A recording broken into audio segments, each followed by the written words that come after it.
2058 साल जेठ 19 गते शुक्रबारको राति राजा वीरेन्द्र, रानी ऐश्वर्या, युवराज दीपेन्द्र, नवयुवराज निराजन, अधिराज कुमारी श्रुति सहितका 10 जनाका लागि कठोर काल बनेर निम्तिएको थियो।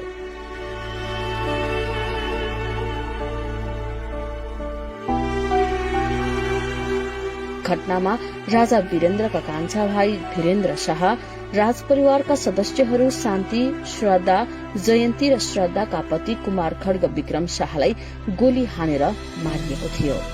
राजा वीरेन्द्रको वंशनाश गर्ने गरी मचाइएको दरबार हत्याकाण्डको 19 वर्ष पूरा भएको छ। 19 वर्षको यस अवधिमा अनेकन व्यक्ति सत्तामा पुगे, तर राजा वीरेन्द्रको परिवारको मूल नष्ट गर्ने गरी मचाइएको हत्याकाण्डको चित्त बुझ्दो कारण अहिलेसम्म पनि जनताले पाएका छैनन्।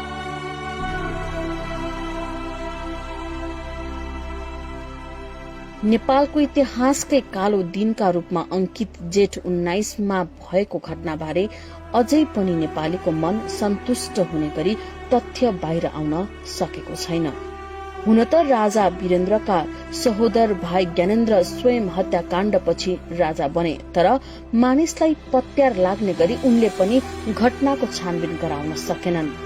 सर्वोच्च अदालतका तत्कालीन प्रधान न्यायाधीश केशव प्रसाद उपाध्यायको नेतृत्वमा सभामुख तारानाथ राणा भाट सदस्य रहेको उच्च स्तरीय छानबिन समितिले प्रेम वियोगमा परेका युवराज दीपेन्द्रबाट हत्याकाण्ड मचाइएको प्रतिवेदन त दियो, तर उक्त प्रतिवेदनलाई अहिलेसम्म पनि मानिसले पत्याउन सकेका छैनन्।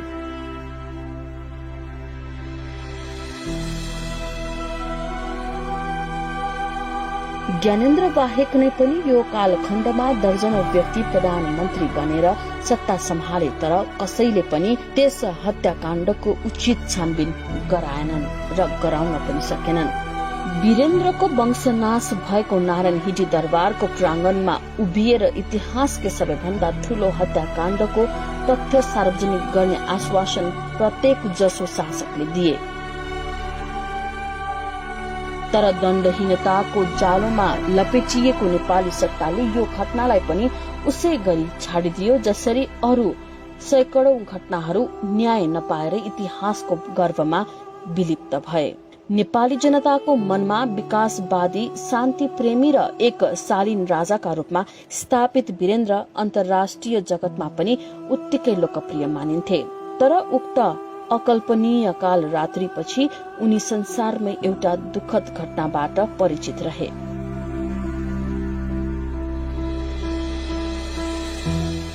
संसारमै विरलै हुने यस्ता वंशनाशका हत्याकाण्डका खबरले 19 वर्ष अगाडिको त्यो दिन संसार नै स्तब्ध बनेको थियो। त्यो दिन सम्झदा भदौरे झरी सरी बलिन्द्र आँसुधाराले आफ्ना प्रिय राजाको विदाई गर्नेहरूको भीड कसरी सम्हालियो होला भन्ने लाग्छ। परिस्थिति सम्हाल्न सोही काण्डमा परेर गम्भीर भएका अचेत अवस्थाका युवराज दीपेन्द्रलाई नयाँ राजा घोषणा गर्नु परेको थियो। तत्कालीन रूपमा प्रवाह गराइएको सूचनामा हत्याकाण्ड दीपेन्द्रले नै घटाएको भन्ने थियो, तर युवा वर्गमा निकै लोकप्रिय छवि बनाएका दीपेन्द्रमाथि लगाइएको त्यो आरोप सत्य मान्ने पक्षमा नेपाली जनता थिएन। उनीहरूमा ठूलै षड्यन्त्रबाट दरबार हत्याकाण्ड मचाइएको आशंका थियो। हत्याकाण्डका समयमा प्रधानमन्त्री रहेका गिरिजा प्रसाद कोइरालाले यस घटनालाई बारम्बार ग्रान्ड डिजाइनको संज्ञा दिइरहे, तर उनले त्यस हत्याकाण्ड पछिको डिजाइन के थियो भन्ने कहिले खुलासा गरेनन् र त्यो ग्रान्ड डिजाइन पछाडिको रहस्य गिरिजा प्रसाद कोइरालासँगै हराएर गयो। देशमा एकातिर संसदीय व्यवस्था विरूद्ध चलाइएको माओवादी सशस्त्र हिंसा चरम उत्कर्षमा पुगिरहेको थियो। अर्कोतर्फ सिंहदरबार केन्द्रित सत्ता चरम भ्रष्टाचार र अनियमितताका कारण अलोकप्रिय थियो। जनता देशको राजनीतिप्रति अत्यन्तै निराश थिए। शासन प्रशासन राज्यको ढुकुटीमा लुट मच्याउने खेलमा लिप्त थियो, जुन अहिलेसम्म कायमै छ। यस्तो बेलामा कल्पना पनि गर्न नसकिने एउटा भयंकरको वज्रपात नेपाल र नेपालीले सहनु परेको थियो। मुलुकमा बहुदलीय व्यवस्थाको पूर्ण बहालीको माग गर्दै जनआन्दोलन हुँदा जनतालाई शक्ति छाड्ने र नछाड्ने भन्नेमा दरबारभित्र तीव्र बहस हुँदा उदारवादी राजा वीरेन्द्र जनतासँग शक्ति साझेदारी गर्ने निर्णयमा पुगेका थिए। त्यसले पनि उनीप्रति सबै खाले नागरिकको सम्मान थियो। कट्टरतावादी दरबारियाहरू कुनै हालतमा पनि बहुदलीय व्यवस्था पुनर्स्थापना गर्न नदिने पक्षमा हुँदा पनि राजा वीरेन्द्रले आफ्ना जनतासँग नै सत्ता साझेदारी गर्ने बाटो रोजे। 2046 सालमा मुलुकमा नेपाली कांग्रेस र कम्युनिष्टहरूले शुरू गरेको जनआन्दोलन उत्कर्षतर्फ पुग्दै गर्दा राजा वीरेन्द्रसँग सत्ता टिकाउनका लागि राष्ट्रिय सार्वभौमिकतामै कटौती गर्ने खालको प्रस्ताव भारतले पठाएको दावी गरिएको थियो।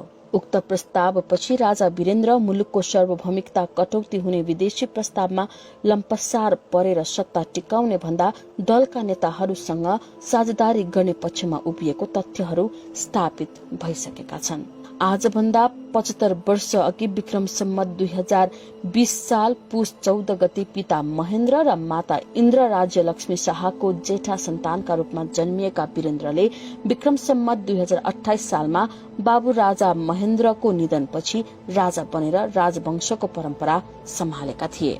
राजा नेतृत्वको पञ्चायती व्यवस्थाको 18 वर्ष सक्रिय शासन गरेका उनी 2058 सालको त्रासदीपूर्ण हत्याकाण्ड अगाडिसम्म 12 वर्ष संवैधानिक राजाका रूपमा रहेका थिए। सक्रिय शासन सम्हाल्दा भन्दा पनि संवैधानिक हैसियतमा रहँदा उनको लोकप्रियता बढ़ी चुलिएको थियो। दलका नेताहरूले चलाएको शासनले जनतामा निराशा छाइरहँदा पनि उनले संविधानको कुशल अभिभावकको भूमिका निर्वाह गरिरहे। निहित स्वार्थका लागि केही दरबारियाले सत्ताका लागि उक्साएर विवादमा तान्न खोजे पनि उनले त्यसलाई लत्याउँदै आएको उनीसँग लामो उठबस गरेका तत्कालीन शासक प्रशासकहरू बताउँछन्। रहस्यमय उक्त हत्याकाण्डसँगै नेपाली माटोबाट राजतन्त्रको जरो हल्लियो। संसदीय प्रजातन्त्र माथिको प्रहार झन तीव्र बन्यो। प्रजातन्त्र र राजतन्त्रको साझेदारी संवैधानिक राजतन्त्र नै नेपालका लागि उपयुक्त बाटो हो भन्ने बीपी कोइरालाको विचार पनि त्यो हत्याकाण्डसँगै कमजोर बन्यो। जनताका प्रतिनिधिले शासन र राजाले राज्य गर्ने भन्ने सम्झौता पनि हत्याकाण्डले चूर्ण बनाइदियो।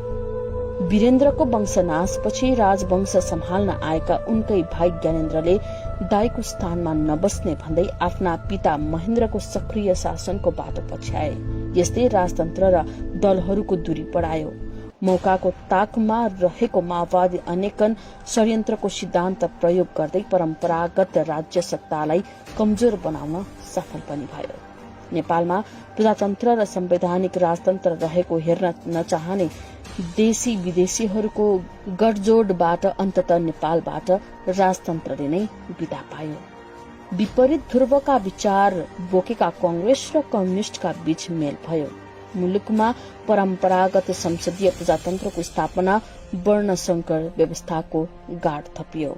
मुलुकमा गणतन्त्र त स्थापित भयो, तर यस तन्त्रको जग नेपाली भूमि भन्दा बाहिर रहँदा वर्तमान शासकहरूका लागि दिल्ली र बेजिङको खुला हस्तक्षेप हुँदै गएको छ।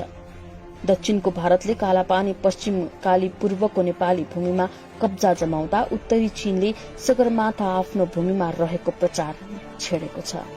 अमेरिकी युरोपियनहरूको स्वार्थमा संविधानका पानाहरू नै रंगिएका छन्। विश्वमा क्रान्तिले तत्कालीन रूसी जार शाहको वंशनाश गरिए बाहेक यस्तो दर्दनाक घटना संसारमै विरलै भएको छ। यस्तो कठोर काल बेहोर्न विवश भएका तत्कालीन राजा वीरेन्द्र सहित दरबार हत्याकाण्डमा ज्यान गुमाएकाहरूप्रति हार्दिक श्रद्धा सुमन।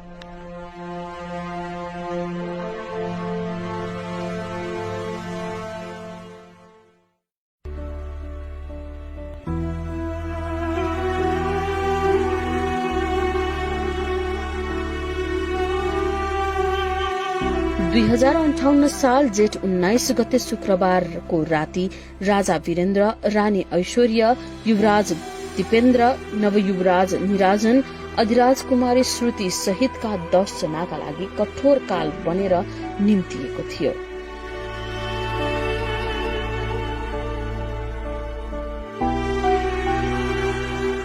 घटनामा राजा वीरेन्द्रका कान्छा भाइ धीरेन्द्र शाह, राजपरिवारका सदस्यहरू शान्ति, श्रद्धा, जयन्ती र श्रद्धाका पति कुमार खड्ग विक्रम शाहलाई गोली हानेर मारिएको थियो। राजा वीरेन्द्रको वंशनाश गर्ने गरी मचाइएको दरबार हत्याकाण्डको 19 वर्ष पूरा भएको छ। 19 वर्षको यस अवधिमा अनेकन व्यक्ति सत्तामा पुगे, तर राजा वीरेन्द्रको परिवारको मूल नष्ट गर्ने गरी मचाइएको हत्याकाण्डको चित्त बुझ्दो कारण अहिलेसम्म पनि जनताले पाएका छैनन्।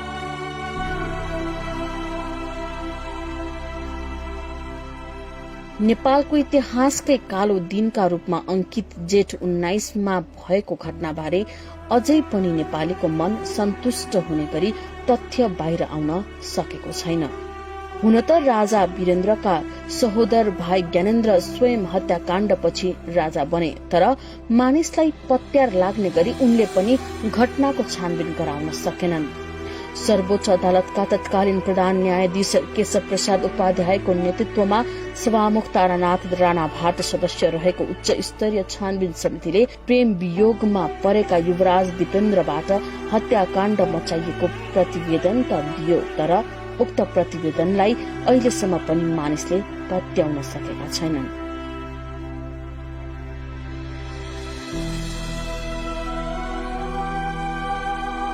ज्ञानेन्द्र बाहेक नै पनि यो कालखण्डमा दर्जनौं व्यक्ति प्रधानमन्त्री बनेर सत्ता सम्हाले, तर कसैले पनि त्यस हत्याकाण्डको उचित छानबिन गराएनन् र गराउन पनि सकेनन्।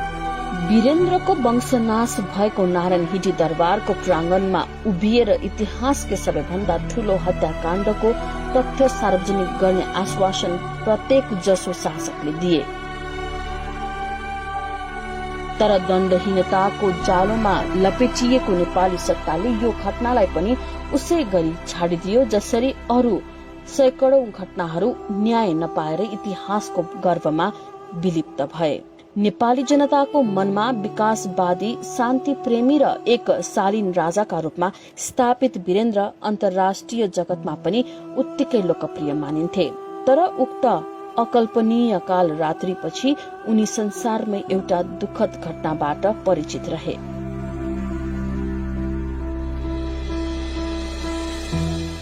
संसारमै विरलै हुने यस्ता वंशनाशका हत्याकाण्डका खबरले 19 वर्ष अगाडिको त्यो दिन संसार नै स्तब्ध बनेको थियो। त्यो दिन सम्झदा भदौरे झरी सरी बलिन्द्र आँसु धाराले आफ्ना प्रिय राजाको विदाई गर्नेहरूको भीड कसरी सम्हालियो होला भन्ने लाग्छ।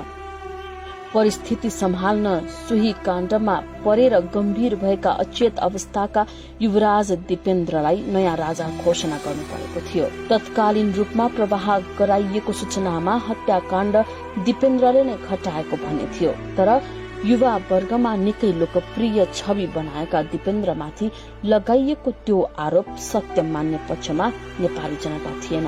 उनीहरूमा ठूलै षड्यन्त्रबाट दरबार हत्याकाण्ड मचाइएको आशंका थियो।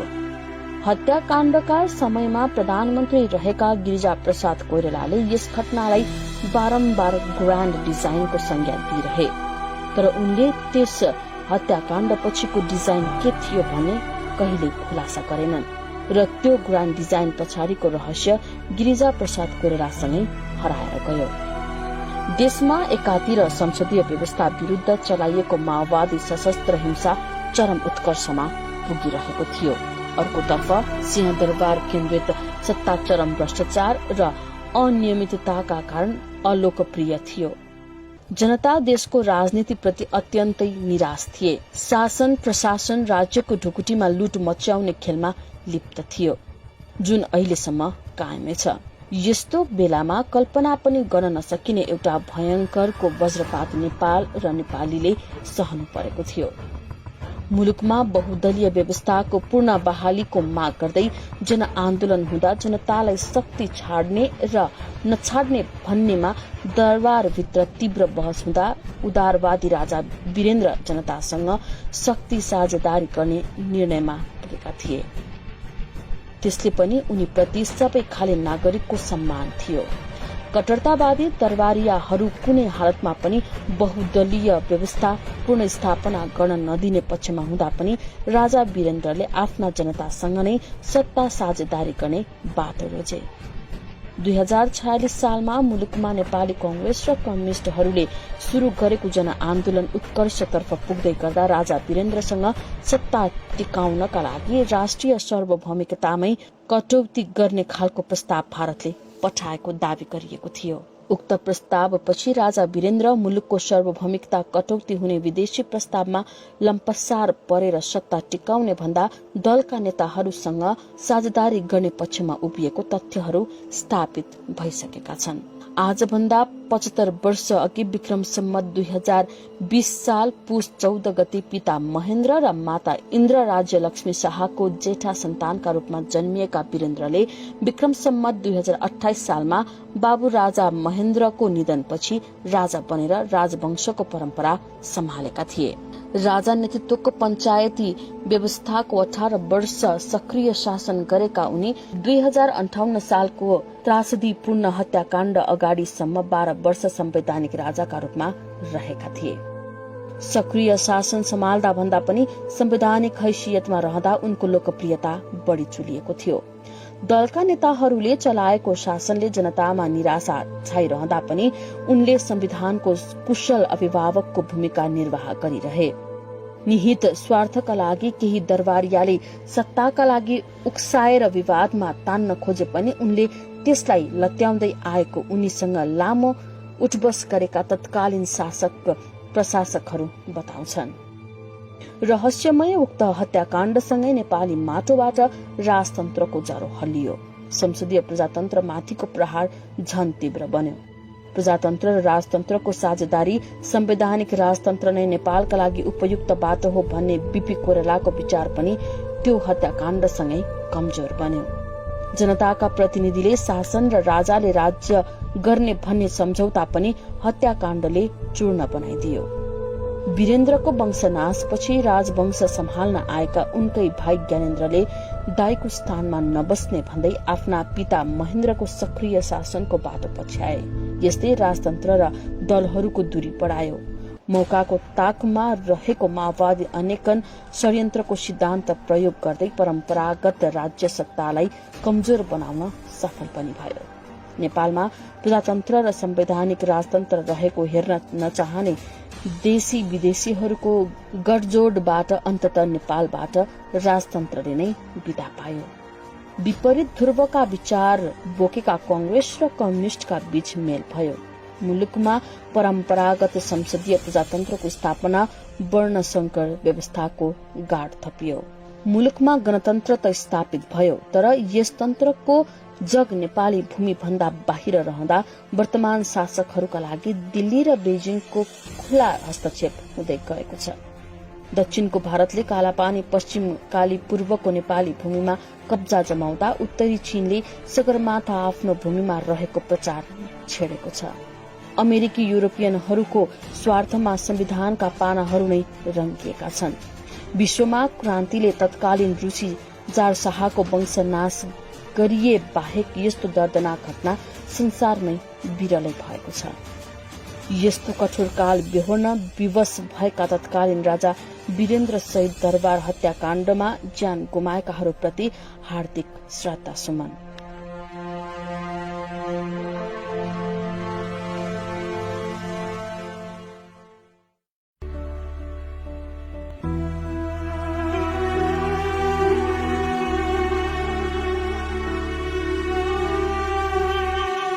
दुई 2058 साल जेठ 19 गते शुक्रबारको राति राजा वीरेन्द्र, रानी ऐश्वर्या, युवराज दीपेन्द्र, नवयुवराज निराजन, अधिराज कुमारी श्रुति सहितका 10 जनाका लागि कठोर काल बनेर निम्तिएको थियो।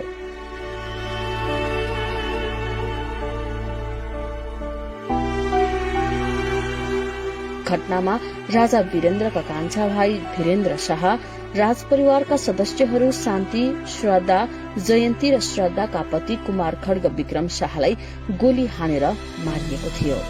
राजा वीरेन्द्रको वंशनाश गर्ने गरी मचाइएको दरबार हत्याकाण्डको 19 वर्ष पूरा भएको छ। 19 वर्षको यस अवधिमा अनेकन व्यक्ति सत्तामा पुगे, तर राजा वीरेन्द्रको परिवारको मूल नष्ट गर्ने गरी मचाइएको हत्याकाण्डको चित्त बुझ्दो कारण अहिलेसम्म पनि जनताले पाएका छैनन्।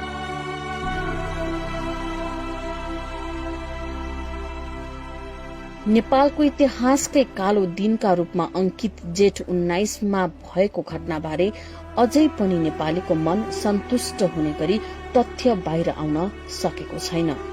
हुन त राजा वीरेन्द्रका सहोदर भाइ ज्ञानेन्द्र स्वयं हत्याकाण्डपछि राजा बने, तर मानिसलाई पत्यार लाग्ने गरी उनले पनि घटनाको छानबिन गराउन सकेनन्।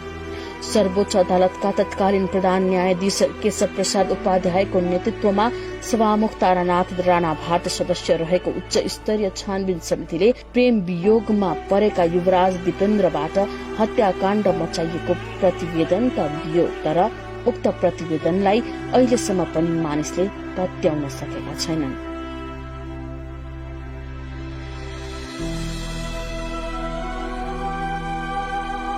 ज्ञानेन्द्र बाहेक नै पनि यो कालखण्डमा दर्जनौं व्यक्ति प्रधानमन्त्री बनेर सत्ता सम्हाले, तर कसैले पनि त्यस हत्याकाण्डको उचित छानबिन गराएनन् र गराउन पनि सकेनन्। वीरेन्द्रको वंशनाश भएको नारायण हिटी दरबारको प्रांगणमा उभिएर इतिहासकै सबैभन्दा ठूलो हत्याकाण्डको तथ्य सार्वजनिक गर्ने आश्वासन प्रत्येक जसो शासकले दिए, तर दण्डहीनताको जालोमा लपेटिएको नेपाली सत्ताले यो घटनालाई पनि उसै गरी छाडिदियो जसरी अरू सैकडौं घटनाहरू न्याय नपाएर इतिहासको गर्भमा विलिप्त भए।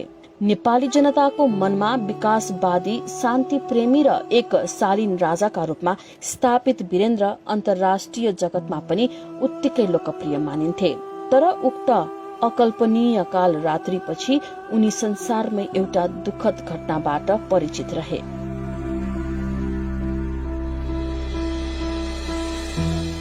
संसारमै विरलै हुने यस्ता वंशनाशका हत्याकाण्डका खबरले 19 वर्ष अगाडिको त्यो दिन संसार नै स्तब्ध बनेको थियो। त्यो दिन सम्झदा भदौरे झरी सरी बलिन्द्र आँसु धाराले आफ्ना प्रिय राजाको विदाई गर्नेहरूको भीड कसरी सम्हालियो होला भन्ने लाग्छ। परिस्थिति सम्हाल्न सोही काण्डमा परेर गम्भीर भएका अचेत अवस्थाका युवराज दिपेन्द्रलाई नयाँ राजा घोषणा गर्नु परेको थियो। तत्कालीन रूपमा प्रवाह गराइएको सूचनामा हत्याकाण्ड दिपेन्द्रले नै घटाएको भन्ने थियो, तर युवा वर्गमा निकै लोकप्रिय छवि बनाएका दिपेन्द्रमाथि लगाइएको त्यो आरोप सत्य मान्ने पक्षमा नेपाली जनता थिएन। उनीहरूमा ठूलै षड्यन्त्रबाट दरबार हत्याकाण्ड मचाइएको आशंका थियो।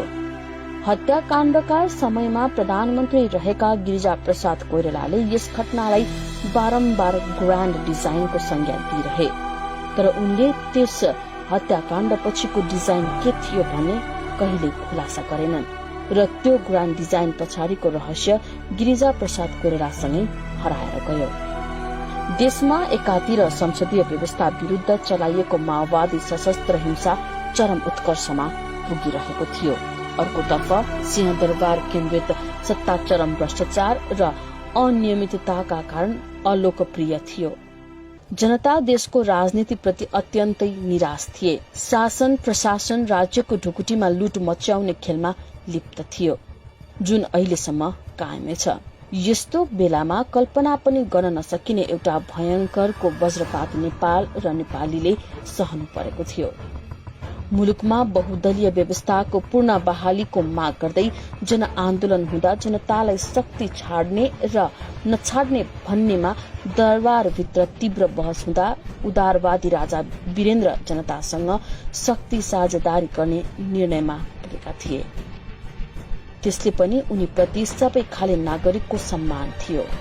कट्टरतावादी दरबारियाहरू कुनै हालतमा पनि बहुदलीय व्यवस्था पुनर्स्थापना गर्न नदिने पक्षमा हुँदा पनि राजा वीरेन्द्रले आफ्ना जनतासँग नै सत्ता साझेदारी गर्ने बाटो रोजे। 2046 सालमा मुलुकमा नेपाली कांग्रेस र कम्युनिष्टहरूले शुरू गरेको जनआन्दोलन उत्कर्षतर्फ पुग्दै गर्दा राजा वीरेन्द्रसँग सत्ता टिकाउनका लागि राष्ट्रिय सार्वभौमिकतामै कटौती गर्ने खालको प्रस्ताव भारतले पठाएको दावी गरिएको थियो। उक्त प्रस्तावपछि राजा वीरेन्द्र मुलुकको सार्वभौमिकता कटौती हुने विदेशी प्रस्तावमा लम्पसार परेर सत्ता टिकाउने भन्दा दलका नेताहरूसँग साझेदारी गर्ने पक्षमा उभिएको तथ्यहरू स्थापित भइसकेका छन्। आजभन्दा 75 वर्ष अघि विक्रम सम्वत 2020 साल पुष 14 गते पिता महेन्द्र र माता इन्द्र राज्य लक्ष्मी शाहको जेठा सन्तानका रूपमा जन्मिएका वीरेन्द्रले विक्रम सम्वत 2028 सालमा बाबु राजा महेन्द्रको निधनपछि राजा बनेर राजवंशको परम्परा सम्हालेका थिए। राजा नेतृत्वको पञ्चायती व्यवस्थाको 18 वर्ष सक्रिय शासन गरेका उनी 2058 सालको त्रासदीपूर्ण हत्याकाण्ड अगाडिसम्म 12 वर्ष संवैधानिक राजाका रूपमा रहेका थिए। सक्रिय शासन सम्हाल्दा भन्दा पनि संवैधानिक हैसियतमा रहँदा उनको लोकप्रियता बढ़ी चुलिएको थियो। दलका नेताहरूले चलाएको शासनले जनतामा निराशा छाइरहँदा पनि उनले संविधानको कुशल अभिभावकको भूमिका निर्वाह गरिरहे। निहित स्वार्थका लागि केही दरबारियाले सत्ताका लागि उक्साएर विवादमा तान्न खोजे पनि उनले त्यसलाई लत्याउँदै आएको उनीसँग लामो उठबस गरेका तत्कालीन शासक प्रशासकहरू बताउँछन्। रहस्यमय उक्त हत्याकाण्डसँगै नेपाली माटोबाट राजतन्त्रको जरो हल्लियो। संसदीय प्रजातन्त्र माथिको प्रहार झन तीव्र बन्यो। प्रजातन्त्र र राजतन्त्रको साझेदारी संवैधानिक राजतन्त्र नै नेपालका लागि उपयुक्त बाटो हो भन्ने बीपी कोइरालाको विचार पनि त्यो हत्याकाण्डसँगै कमजोर बन्यो। जनताका प्रतिनिधिले शासन र राजाले राज्य गर्ने भन्ने सम्झौता पनि हत्याकाण्डले चूर्ण बनाइदियो। वीरेन्द्रको वंशनाशपछि राजवंश सम्हाल्न आएका उनकै भाइ ज्ञानेन्द्रले दाइको स्थानमा नबस्ने भन्दै आफ्ना पिता महेन्द्रको सक्रिय शासनको बाटो पछ्याए। यस्तै राजतन्त्र र दलहरूको दूरी बढायो। मौकाको ताकमा रहेको माओवादी अनेकन षड्यन्त्रको सिद्धान्त प्रयोग गर्दै परम्परागत राज्य सत्तालाई कमजोर बनाउन सफल पनि भयो। नेपालमा प्रजातन्त्र र संवैधानिक राजतन्त्र रहेको हेर्न नचाहने देशी विदेशीहरूको गठजोडबाट अन्ततः नेपालबाट राजतन्त्रले नै विदा पायो। विपरीत ध्रुवका विचार बोकेका कांग्रेस र कम्युनिस्टका बीच मेल भयो। मुलुकमा परम्परागत संसदीय प्रजातन्त्रको स्थापना वर्णसंकर व्यवस्थाको गाड थपियो। मुलुकमा गणतन्त्र त स्थापित भयो, तर यस तन्त्रको जग नेपाली भूमि भन्दा बाहिर रहँदा वर्तमान शासकहरूका लागि दिल्ली र बेजिङको खुला हस्तक्षेप हुँदै गएको छ।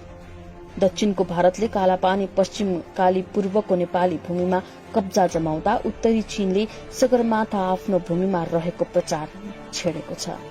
अमेरिकी युरोपियनहरूको स्वार्थमा संविधानका पानाहरू नै रंगिएका छन्।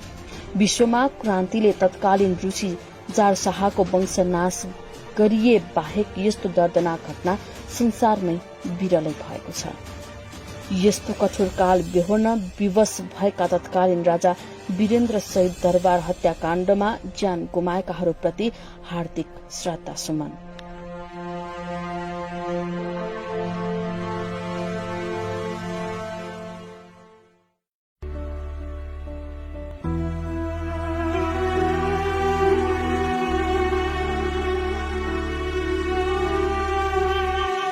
दुई 2058 साल जेठ 19 गते शुक्रबारको राति राजा वीरेन्द्र, रानी ऐश्वर्या, युवराज दिपेन्द्र, नवयुवराज निराजन, अधिराज कुमारी श्रुति सहितका 10 जनाका लागि कठोर काल बनेर निम्तिएको थियो।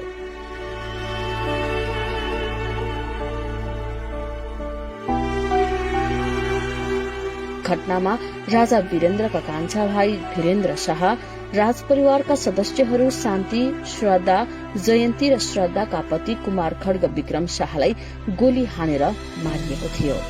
राजा वीरेन्द्रको वंशनाश गर्ने गरी मचाइएको दरबार हत्याकाण्डको 19 वर्ष पूरा भएको छ। 19 वर्षको यस अवधिमा अनेकन व्यक्ति सत्तामा पुगे, तर राजा वीरेन्द्रको परिवारको मूल नष्ट गर्ने गरी मचाइएको हत्याकाण्डको चित्त बुझ्दो कारण अहिलेसम्म पनि जनताले पाएका छैनन्।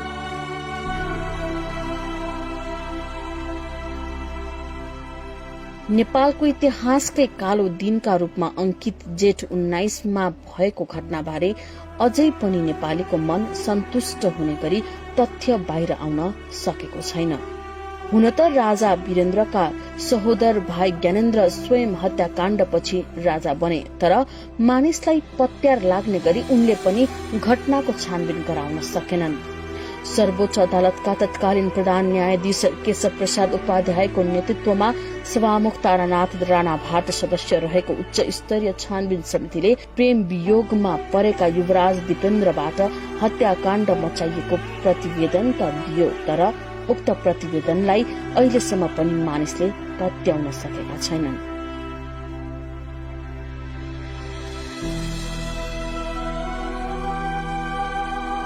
ज्ञानेन्द्र बाहेक नै पनि यो कालखण्डमा दर्जनौं व्यक्ति प्रधानमन्त्री बनेर सत्ता सम्हाले, तर कसैले पनि त्यस हत्याकाण्डको उचित छानबिन गराएनन् र गराउन पनि सकेनन्। वीरेन्द्रको वंशनाश भएको नारायण हिटी दरबारको प्रांगणमा उभिएर इतिहासकै सबैभन्दा ठूलो हत्याकाण्डको तथ्य सार्वजनिक गर्ने आश्वासन प्रत्येक जसो शासकले दिए, तर दण्डहीनताको जालोमा लपेटिएको नेपाली सत्ताले यो घटनालाई पनि उसै गरी छाडिदियो जसरी अरू सैकडौं घटनाहरू न्याय नपाएर इतिहासको गर्भमा विलिप्त भए। नेपाली जनताको मनमा विकासवादी, शान्ति प्रेमी र एक शालीन राजाका रूपमा स्थापित वीरेन्द्र अन्तर्राष्ट्रिय जगतमा पनि उत्तिकै लोकप्रिय मानिन्थे, तर उक्त अकल्पनीय काल रात्रिपछि उनी संसारमै एउटा दुखद घटनाबाट परिचित रहे।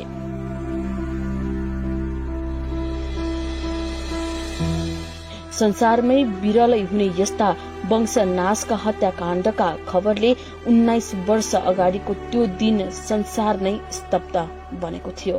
त्यो दिन सम्झदा भदौरे झरी सरी बलिन्द्र आँसु धाराले आफ्ना प्रिय राजाको विदाई गर्नेहरूको भीड कसरी सम्हालियो होला भन्ने लाग्छ। परिस्थिति सम्हाल्न सोही